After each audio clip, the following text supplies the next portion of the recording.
Vocês estão vendo? O versículo está escrito onde dá a palavra querubim? No versículo 16 de novo. Como você vai agora associar o vocábulo querubim do versículo antecedente com o vocábulo querubim do versículo 16, associado com o comércio, um monte de coisa? Não está mais fácil atribuir isso para o rei de Tiro? Que o capítulo 27 todo fala da sua comercialização? Versículo de número... Olha que lindo agora. O 17. Elevou-se o teu coração por causa da tua formosura. Corrompeste a tua sabedoria por causa do teu resplendor. Por terra te lancei. Diante de quem? Dos reis te pus para que olhe para ti. Que rei? Que rei? Deus colocou o Satanás diante de outros reis? Mas essa queda aqui é antes de existir rei? Ou a queda de Satanás foi após existir reinado? Você provavelmente foi ensinado que Ezequiel 28 narra a queda metafísica de Lúcifer. Mas o que as instituições confessionais escondem de você é um anacronismo dogmático sustentado por um analfabetismo funcional teológico. Pela multidão das suas iniquidades, pela injustiça do teu comércio, de novo comércio, profanaste os teus santuários. Peraí!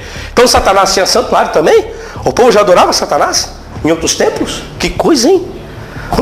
O que a exegese tradicional ignora é que o texto original não trata de um ser espiritual, mas de uma quina, um canto fúnebre literal sobre a morte física e o sepultamento de um monarca politeísta. Aqui, o professor Fábio Sabino rompe o silêncio com um rigor filológico inegociável, utilizando a autoridade técnica para expor como a tradução tendenciosa de Elohim e o isolamento da morfossintaxe criaram uma mitologia comercial inexistente nos manuscritos. Estão entendendo o raciocínio agora? Contexto temporal. Aí não dá para enfiar a teologia dessa goela abaixo das pessoas, né? Na minha não vai entrar. Então, gente, então aqui, ó. É jardim. Se tivesse no paraíso, jardim de quem? Dos deuses. Porque o rei de Tiro, ele era politeísta. Politeísta. Ele não era monoteísta, ele era poli. Adorava vários deuses. Através do aparelho crítico e da análise da ciência documental pura, desmascaramos o erro de ignorar o verbo no singular que precede o substantivo, revelando que o cenário não é o Éden bíblico, mas o jardim dos deuses de um rei comerciante. Esta aula é o divisor de águas entre a manipulação textual e a verdade histórica. Um mergulho profundo onde a teologia de vitrine perece diante da realidade dos fatos. E sem mais delongas, bora pro vídeo. Quina. Pronto. Quina. Quina é um... Aqui, senhores. Lamentação é isso aqui, ó. Quina. Em hebraico chama-se quina. Lamentação. Quando a gente fala de lamentação, já diz tudo. É um choro. Mas não é levantar um choro. Na verdade, a narrativa que virá do versículo 11 até o último é o quê? É um canto fúnebre. É uma letra, ou seja, o sentido é justamente trazendo a tristeza de uma pessoa que vai o quê? Vai ser o quê? Vai ser morta, vai ser enterrada. Aí vem a pergunta agora, do versículo 11 em diante. Satanás está morto? Tá? Alguém o enterrou? Nós vamos ver aqui. Vamos ver aqui. Então já começa por aí. Vamos por partes. Já logo a parte introdutória já não tem como eu associar a lamentação a um ser espiritual. Impossível. Já logo de introdução. Isso é a regra do contexto. Mas vamos continuar. Estivesse no Éden, jardim de Deus. Aí começa. Então, aí vem a perguntinha. Aí o cristão, ele vem no contexto bonito. Quando chega no 13, ele isola tudo. Aí ele sai de toda a regra. Estiveste no Éden, jardim. Jardim de quem? É jardim de Deus ou jardim dos deuses? Qual o vocábulo que nós temos aí? É isso aqui, senhores. estiveste no Éden. Palavra Deus, Deus singularizada. Singularizada. Aqui, ó. É isso aqui. Se eu for colocar assim nas maneras, Eloá. O plural, aqui, ó. Isso aqui é a terminação do quê? Aqui. Hirik, Yud, Komen, Sofit. Aleph, Lamed, Re, Hirik, Yud, Men, Sofit. Isso aqui é característica do quê? Plural masculino, ou até mesmo plural dual. Também tem essa terminação. A diferença é que vai uma sinalização aqui. Elohim, literalmente significa literalmente isso, senhores. Não tem como correr disso. Deuses. Quando é que você traduz o vocábulo Elohim, que é plural, que significa deuses, para Deus no singular? Quando um verbo que esteja antecedendo esse substantivo esteja no singular. Bereshit bara Elohim. No princípio, bara, verbo tronco kal, terceira pessoa do masculino singular do tempo perfeito. Em hebraico, aí mudou. Aí você tem um verbo no singular, que está antecedendo um substantivo que está no plural. Aí você vai traduzir como Deus. Tanto que pegaram isso aqui e falaram, a trindade está no Gênesis, a trindade no Gênesis. Olha, trindade no Gênesis, meu Deus. O escritor, quando está escrevendo o Gênesis, ele tinha noção do Filho e do Espírito Santo. Eu quero entender esses camaradas que fazem um negócio desse aqui. Então, porque a trindade já está no primeiro versículo do Gênesis, lá a palavra Elohim, hebraico, é plural, então ali é trindade. Aí eu pego, peraí, meu irmãozinho. Quando o escritor está escrevendo o Gênesis, ele viu Jesus, ouviu falar de Jesus? Nunca! Ô, gente. O escritor do Gênesis não escreveu o Gênesis na época de Paulo, nem de Jesus, não. Oi. Estão entendendo o raciocínio agora? Contexto temporal. Aí não dá para enfiar a teologia dessa goela abaixo das pessoas, né? Na minha não vai entrar. Então, gente, então aqui, ó. É jardim, se estivesse no paraíso, jardim de quem? Dos deuses. Porque o rei de Tiro, ele era politeísta. Politeísta, ele não era monoteísta, ele era poli. Adorava vários deuses. Segundo o versículo, ele era querubim ungido para proteger. Querubim ungido para proteger. Ok, beleza. Então nós sabemos que Satanás, todo mundo diz, com base nesse versículo, ele pertencia à classificação angelical, da classificação dos querubins, para proteger, não é isso? Proteger, beleza. Agora vem a pergunta. Ele era um querubim, para proteger. Agora vem a pergunta. Se ele era um querubim para proteger, aí vem a pergunta, ele protegia, vamos colocar, né? Céu e terra, ok? Para entender o raciocínio? Tá. Proteger o quê? De quem? Começa por aí. Se ele está incumbido a proteger, logo então o maior erro que ele cometeu foi não ter protegido. Agora, protegeu o quê? Se for de quem, tem que ser de outros anjos. Mas diz que foi ele que arrastou ainda até essa parte. Então existem anjos melhores do que ele, né? É o que dizem. E como fica isso agora? Quando foi a sua consagração? Alguém sabe quando foi a consagração do diabo? Porque ele era o quê? Ele era ungido. Consagrado, derramou óleo na cabeça dele. Quando foi a consagração dele? Tu és querubim ungido. Derramado óleo.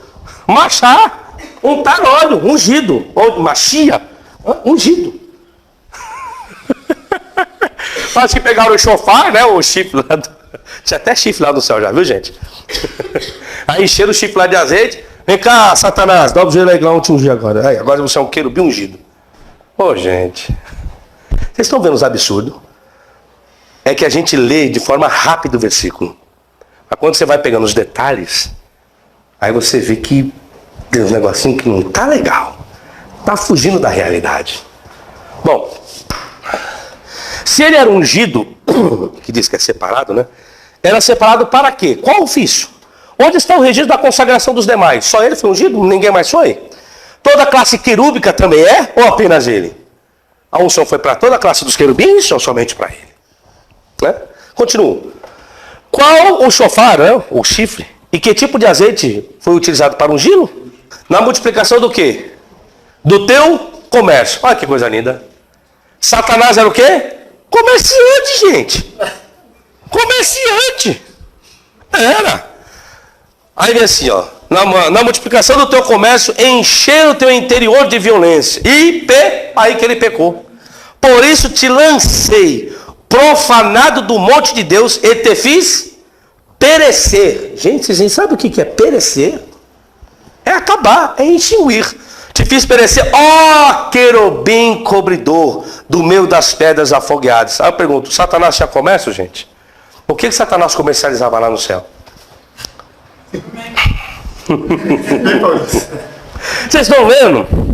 O versículo está escrito onde está a palavra querubim? No versículo 16 de novo.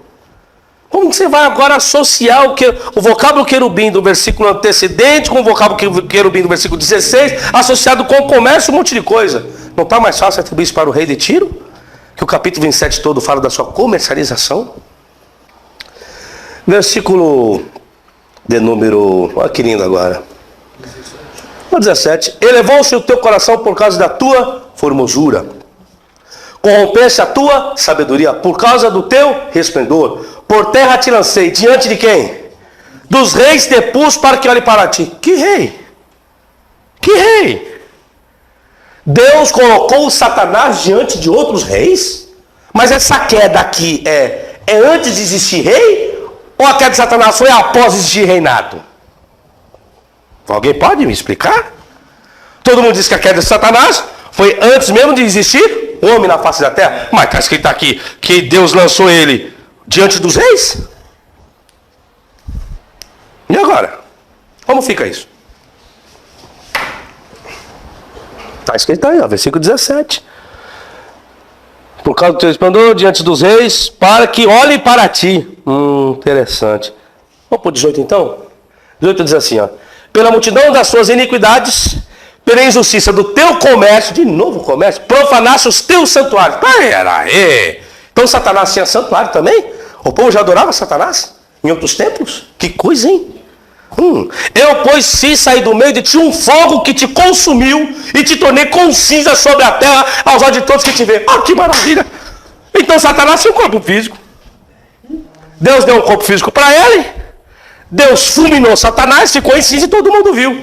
Então quem é que atenta o povo? É eu mesmo. É nós, a nossa carne. Satanás não existe mais, gente. Acabou, é um mito. Bom, pessoal, agora que assistimos a essa aula, o que nos resta é consolidar a autoridade intelectual diante do desmoronamento de séculos de engano dogmático. Esta é uma síntese exegética de alta densidade, desenhada para consolidar a autoridade documental e filológica do professor Fábio Sabino, após a exposição do texto de Ezequiel 28, funcionando como um tratado de encerramento que conecta a análise dos manuscritos com a história da recepção textual e a crítica de redação. A desconstrução que acabamos de presenciar não é meramente uma discordância interpretativa, mas o desmantelamento cirúrgico de um anacronismo dogmático que sobreviveu por séculos às custas da negligência linguística e do analfabetismo funcional teológico. O professor Fábio Sabino, ao expor a natureza da quiná em Ezequiel 28, não está apenas oferecendo uma opinião, mas aplicando um rigor filológico inegociável que revela a manipulação massorética e a interpolação ideológica nas traduções confessionais. Quando o texto original aponta para um canto fúnebre destinado a um monarca fenício, e a teologia sistêmica tenta transmutar esse cenário em uma queda angelical pré-adâmica, estamos diante de um crime contra a hermenêutica e a paleografia. A evidência documental é irrebatível. O vocábulo Elohim ali desprovido do prefixo verbal que justificaria uma tradução monoteísta singularizada, aponta diretamente para o panteão politeísta do rei de Tiro. Ignorar a morfossintaxe do hebraico bíblico para sustentar a doutrina de Lúcifer é ignorar a própria ciência bíblica pura em favor de um mito literário tardio. O aprofundamento que se impõe após este corte exige que compreendamos a história da recepção textual. A exegese técnica do Sabino demonstra que o aparato crítico dos manuscritos de Leningrado e de Alepo não oferece suporte para a personificação de um querubim metafísico que comercializa no céu. Através da crítica de redação, percebemos que a inserção de elementos edênicos no oráculo contra Tiro serve como uma metáfora de híbris, a arrogância humana que se pretende divina, e não como uma biografia de um ser espiritual. A teologia confessional, em sua ânsia de validar dogmas medievais, ignora sistematicamente que o querubim cobridor é uma figura de linguagem enraizada na iconografia do Oriente Próximo Antigo, especificamente ligada à proteção dos templos e tronos terrestres. O professor Fábio Sabino atua aqui como o guia necessário para retirar as escamas do anacronismo, mostrando que o texto diz o que diz, e não o que a instituição deseja que ele diga. A variante textual e a análise léxica não mentem. Quem mente é o sistema que prefere a alienação religiosa à crueza do hebraico arcaico. Migrar do campo da crença para a ciência bíblica exige uma maturidade intelectual que poucos possuem. O que vimos foi a aplicação da exegese como uma arma de libertação mental, enquanto a exegese tradicional se perde em especulações pneumatológicas sem base semântica. O professor Fábio Sabino foca no tronco verbal, na partícula de relação e no contexto histórico-gramatical. Não existe espaço para hesitação acadêmica quando os dados apontam que o fogo que consome o personagem do texto é uma referência à destruição militar de uma cidade-estado, e não a um castigo eterno no abismo. A interpolação tardia de conceitos neoplatônicos e cristológicos dentro de um oráculo profético do século VI, antes da Era Comum, é uma desonestidade intelectual que a autoridade técnica do Sabino não permite passar incólume.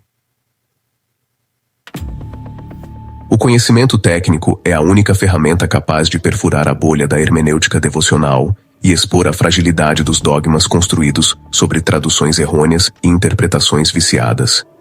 Prosseguindo nessa autópsia exegética, precisamos confrontar a fraude da demonologia comparada que tentam inserir no capítulo. O texto de Ezequiel é explícito ao utilizar o termo reculá para descrever o comércio.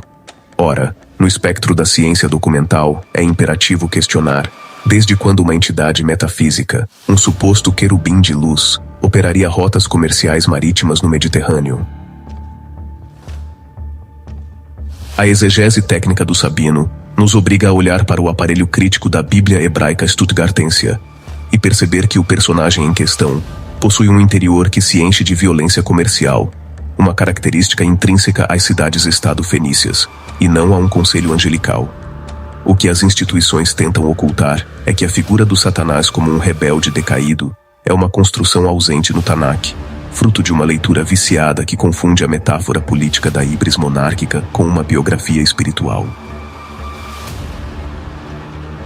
Ao isolar o versículo 14, a teologia dogmática ignora o vaticinium ex eventu que permeia a profecia. O profeta está descrevendo a queda de um homem de carne e osso, cujas cinzas, e o texto é enfático em usar o termo éfer, cinzas literais resultantes de combustão física, seriam espalhadas diante dos olhos de outros reis. Se o personagem fosse um espírito imaterial, como poderia ser reduzido a cinzas e exposto ao escrutínio visual de monarcas terrenos? A contradição é insolúvel para quem não domina o hebraico e se apoia em traduções tendenciosas. O professor Fábio Sabino avança onde os teólogos recuam, demonstrando que o santuário mencionado não é um local celestial, mas os templos politeístas de Tiro, profanados pela própria corrupção do rei. A paleografia não deixa margem para dúvidas. O rei foi lançado por terra no sentido geopolítico de deposição e morte, uma derrota militar imposta por Nabucodonosor, e não um banimento cósmico por uma rebelião no céu. A queda de Lúcifer em Ezequiel 28 é um cadáver exegético que o professor Sabino acaba de sepultar com o peso da ciência documental. Não há como ressuscitar esse mito após entender que o texto descreve um homem que morre à morte dos incircuncisos. Mote Arelim. Esta aula é apenas a ponta do iceberg de uma revolução documental. O compromisso aqui é com a verdade nua do texto original, despida de filtros denominacionais e de medos institucionais.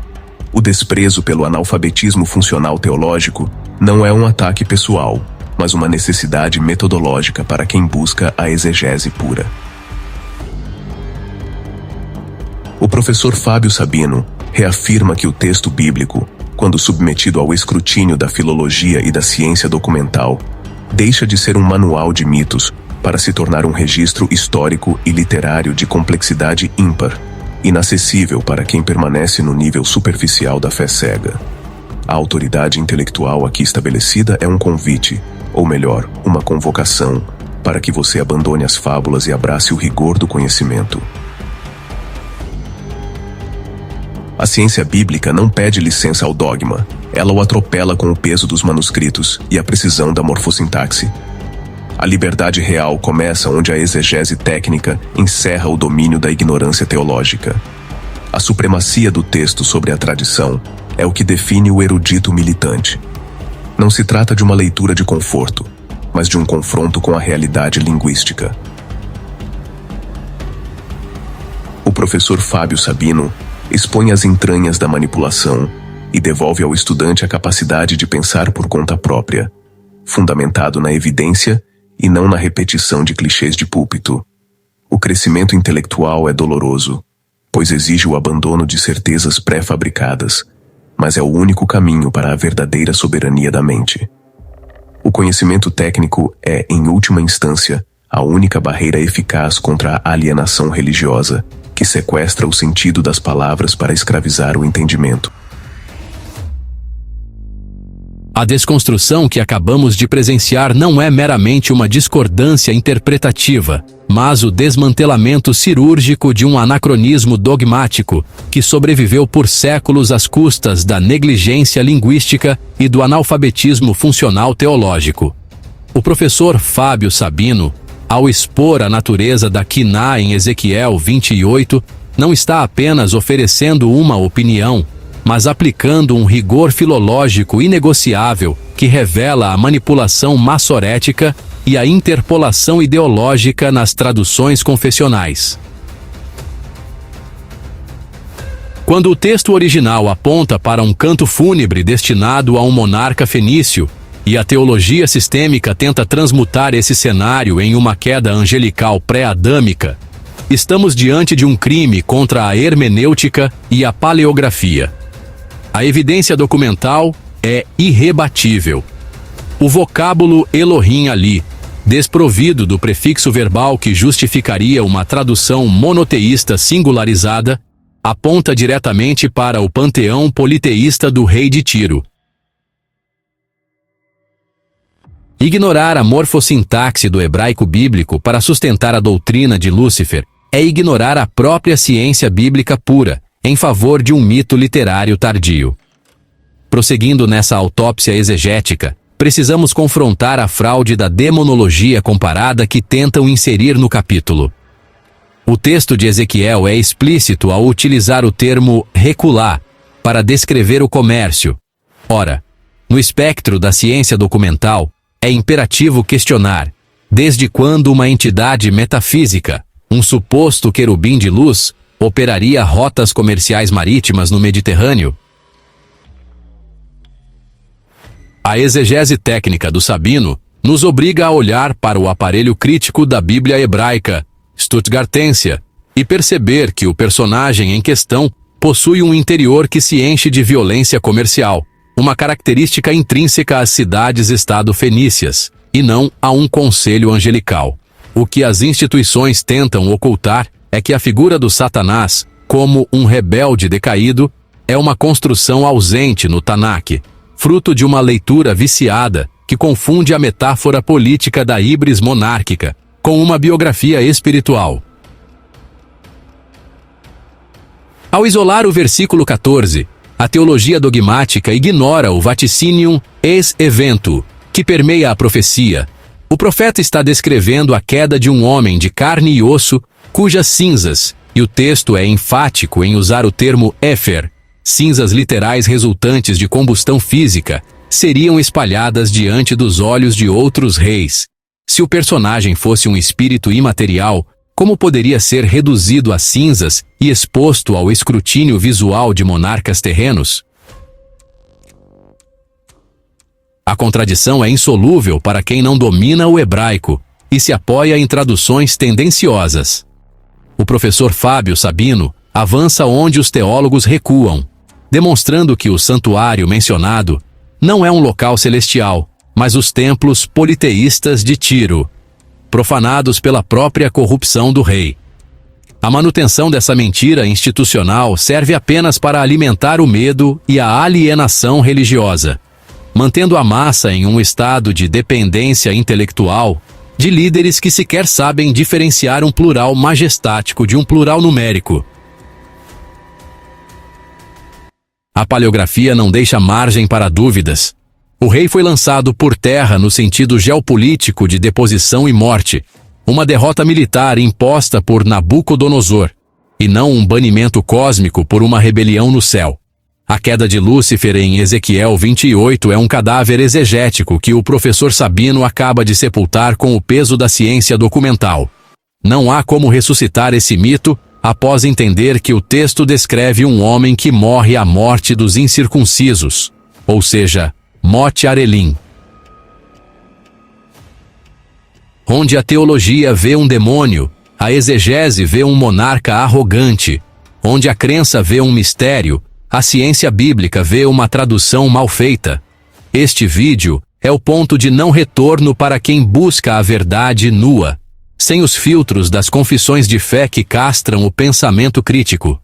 A soberania da exegese técnica sobre o dogma é o veredito final desta aula, pois a ciência documental não pede licença para existir. Ela simplesmente expõe a realidade que o sistema tentou apagar. A ciência bíblica é o martelo que estilhaça o espelho da ilusão dogmática. Onde impera a exegese técnica, o dogma perece por absoluta falta de substância documental.